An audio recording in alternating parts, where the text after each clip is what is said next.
اور دوسری طہارت بیان کی سیدہ بی بی مریم کی کہ وہ پاکیزہ ہے، طاہرہ ہے، بطول ہے، عذرا ہے۔ اب عیسائیوں کو یہ تسلیم کرنا چاہیے کہ ہم کو یہودیوں کے ان الزامات سے اگر کسی نے بچایا ہے تو وہ محمد رسول اللہ ہے۔ عیسائیوں کی کتاب میں یہ ساری چیزیں موجود ہیں میرے عزیزوں۔ اب یہاں پر بات بہت زیادہ ہے، میں آپ کو مختصر لے کر کے جا رہا ہوں۔ دنیا کے جو بڑے مذاہب ہیں، جو بڑے ریلیجین ہیں، ان میں سے یہودی بھی ہیں، عیسائی بھی ہیں۔ تیسرے نمبر پر اگر میں بدھ مت کا ذکر کروں، بدھا جس کو گوتم بدھ کہتے ہیں، اس دین کا بانی، اس دین کا فاؤنڈر، اس دین کا موجد گوتم بدھ، اس کی تعلیمات، اس کی کتابیں آج بھی موجود ہیں۔ کتابیں جو دساتیر کہلاتی ہیں، گوتم بدھ کی کتابوں میں اخلاق زیادہ سکھائے گئے ہیں، تصوف زیادہ سکھائے گئے ہیں، دنیا سے کنارہ کشی زیادہ سکھائی گئی ہے۔ جیسے آج بھی گوتم بدھ کے ماننے والے یہ کہتے ہیں۔ عیسائیوں میں جس طرح فرقے ہوئے، اسی طرح بدھ مت میں بھی فرقے ہوئے۔ اس میں سے جیسے کچھ ننگے رہنے والے، کچھ لوگ کپڑے پہننے والے، کچھ پوری دنیا کو چھوڑنے والے، کچھ دنیا میں سے تھوڑا چکھنے والے، سب طرح کے ہوئے۔ لیکن گوتم بدھ کی جو تعلیمات تھی وہ دنیا سے کنارہ کشی کے لیے تھی۔ گوتم بدھ دنیا کا ایک بڑا اس زمانے میں پیروکار جس کے رہے ہوں ایسا شخص تھا۔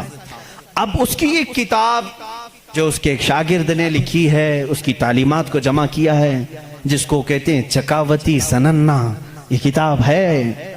اس کتاب میں گوتم بدھ تعلیم دے رہا ہے، کہتا ہے کہ اے میرے چاہنے والوں، اے میرے مریدوں، اے میرے شاگردوں، سنو میں تمہیں ایک بڑی بات بتاتا ہوں۔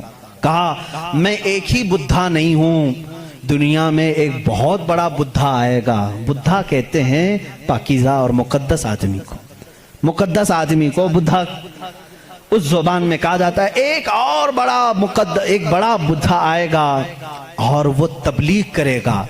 اس کی تبلیغ شروع میں بھی عروج پر ہوگی اور جب پھیلے گی تو ہزاروں کی تعداد میں ہوگی۔ اس نے کہا جس طرح میرے شاگرد سینکڑوں میں ہیں، اس کے شاگرد لاکھوں میں ہوں گے۔ بدھا نے کہا گوتم بدھ عیسیٰ علیہ السلام سے بھی 700 سال پہلے کا ہے۔ 700 سال پہلے عیسیٰ علیہ السلام سے، میں تو عیسیٰ علیہ السلام کا ذکر کر چکا ابھی۔ گوتم بدھ کی تعلیمات میں یہ ہے، کتاب آج بھی ہے چکاوتی سننا جس کا میں ذکر کر رہا ہوں، جس میں ایک لفظ اس نے کہا کہ ایک شخص آئے گا جو لوگوں کے دلوں کو بدل دے گا، لوگوں کو برے اخلاق سے نکالے گا، وہ شراب کو منع کرے گا اور وہ لوگوں کی جانوں کو بچائے گا، وہ عورتوں کی عزت کرے گا اور وہ نہایت ہی حسین و جمیل ہوگا۔ یہ سب الفاظ موجود ہیں۔ اس کے شاگردوں نے پوچھا اب وہ آئے گا تو ہم اس کو کیسے پہچانیں؟ اس نے بھی ایک لفظ کہا، اس نے کہا وہ مائتریا ہوگا۔ یہ وہی الفاظ میں بیان کر رہا ہوں، تھوڑے خشک ہیں، اس کو سمجھ لیں آپ، اس لیے کہ میری تقریر وہ لوگ بھی سنیں گے تو وہ چیک کریں گے۔ مائتریا ہوگا۔ گوتم بدھ کہتا ہے وہ آئے گا، وہ اس کو مائتریا کہیں گے، مائتریا کہیں گے۔ مائتریا کا اب لفظ کا ترجمہ نکالنا پڑے گا کہ کیا ہے یہ، حقیقت میں اس کا معنی کیا ہے۔ مائتریا کا جب عربی میں ٹرانسلیٹ کیا گیا تو اس کو کہا گیا رحمت للعالمین۔ اس نے کہا اس کو کہا جائے گا مائتریا۔ مائتری کا مطلب ہوا سارے جہانوں کے لیے جو رحمت ہوگا۔ مجھے بتاؤ میرے عزیزوں، سارے جہانوں کے لیے رحمت میرے نبی کے علاوہ کون بن کر آیا؟ قرآن کہتا وما ارسلناک الا رحمت للعالمین، اے محبوب ہم نے آپ کو سارے جہانوں کے لیے رحمت بنا کر کے بھیجا ہے۔ گوتم بدھ نے پھر جو نشانیاں بتائی وہ حیرت کی ہیں، حیرت کی ہیں۔ اس کا ایک خادم تھا انندا نام سے، اس خادم کو لے کر کے وہ ہمیشہ چلتا تھا اور اس کی وہ بڑی حفاظت کرتا تھا انندا۔ اور سری لنکا کی زمین پر یا کسی اور علاقے میں اس نے انندا نے پوچھا کہ تم جس مائتریا کا ذکر کرتے ہو کہ بڑا بدھا آئے گا، اس کی کچھ نشانیاں بھی تو بتاؤ۔ تو اس نے کہا گوتم بدھ نے کہ مجھے جہاں تک معلوم ہوتا ہے جس طرح تو میرا انندا ہے اسی طرح وہ مائتریا کا بھی ایک خادم ہوگا جو اسے کندھوں پر بٹھا کر کے ایک غار تک لے جائے گا اور اور دوسرے کچھ الفاظ میں اس کی تشریح بعض لوگوں نے کہا وہ حضرت انس رضی اللہ تعالیٰ عنہ ہیں، جو حضور صلی اللہ علیہ وسلم کے خادم تھے، ہمیشہ حضور کے ساتھ رہتے تھے، ہر جنگ میں حضور کے ساتھ تھے، ڈیفنس کے لیے رہتے تھے حضرت انس رضی اللہ تعالیٰ عنہ۔ بہرحال اس نے پھر پوچھا آنندا نے گوتم بدھ سے کہ بدھا اس کی اور کچھ نشانیاں بتاؤ کہ جب وہ آئے گا تو کیسا ہوگا؟ تو اس نے کہا کہ وہ پیدا ہوگا تو صبح ہو رہی ہوگی، وہ پیدا ہو رہا ہوگا صبح ہو رہی ہوگی، جس سہانی گھڑی چمکا طیبہ کا چاند۔ میرا نبی کس وقت دنیا میں آیا ہے؟ صبح صادق کے وقت ہے، جب صبح سورج ابھی طلوع نہیں ہوتا، جو نماز فجر کا وقت ہو رہا ہوتا ہے، اسی صبح صادق میں میرے آقا کی جلوہ گری ہوئی ہے۔ یہ ان کی کتابوں سے۔ میں پہلے اب یہاں پر ایک بات اس کو واضح کر دوں، سپشٹ کر دوں اس چیز کو ان کی زبان میں، کہ ہمیں ہماری نبی کو پہچاننے کے لیے کسی دوسرے دین کی ضرورت نہیں۔ میں اپنے نبی کو رحمت للعالمین تسلیم کرتا ہوں، میرا قرآن کہہ رہا ہے بس مجھے کافی ہے۔ میں تو تم سے کہہ رہا ہوں، ان لوگوں سے جس کو تم مقدس مانتے ہو، چلو ہم انہی کو اٹھا کر تمہیں بتائیں۔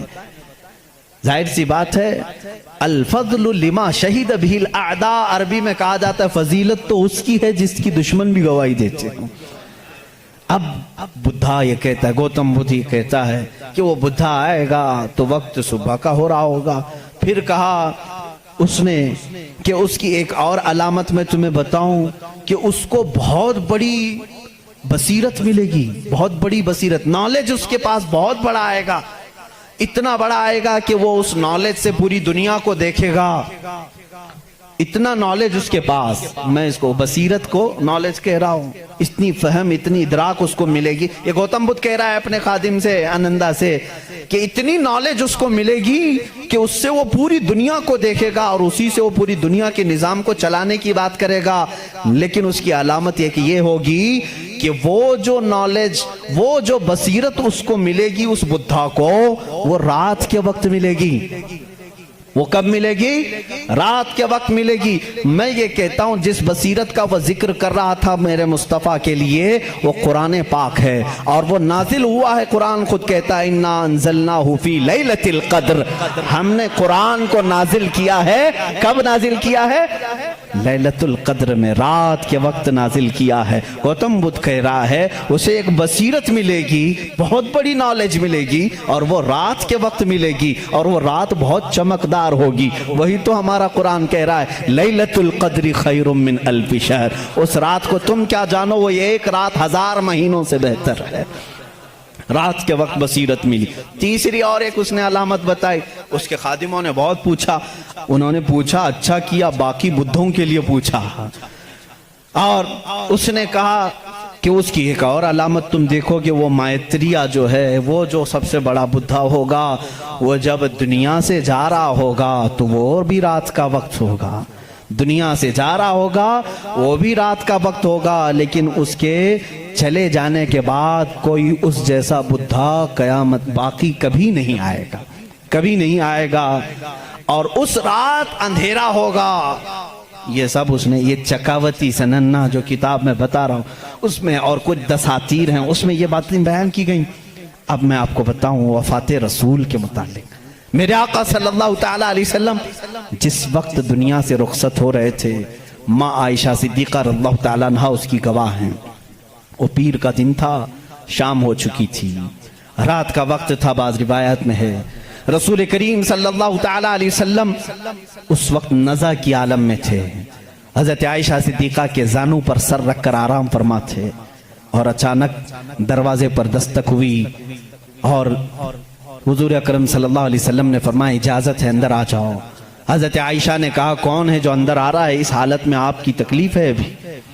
رسول کریم صلی اللہ علیہ وسلم نے فرمایا عائشہ یہ وہ آیا ہے جو کسی کے پاس جانے کے لیے کبھی اجازت نہیں مانگتا، وہ ملک الموت، صرف میرے پاس آنے کے لیے وہ اجازت مانگ رہا ہے، اور آج کے بعد پھر کسی کے پاس جانے کے لیے اجازت نہیں مانگے گا۔ میں نے اجازت دے دی، ملک الموت آئے، رسول کریم صلی اللہ تعالیٰ علیہ وسلم کی روح پاک کو نکالا، رب اعلیٰ کے پاس لے گئے۔ یہ حضور کی وفات کے آخری اوقات، وہ بڑے غمگین ہیں، میں پھر جذبات میں ڈوب جاؤں گا۔ حضور اکرم صلی اللہ تعالی علیہ وسلم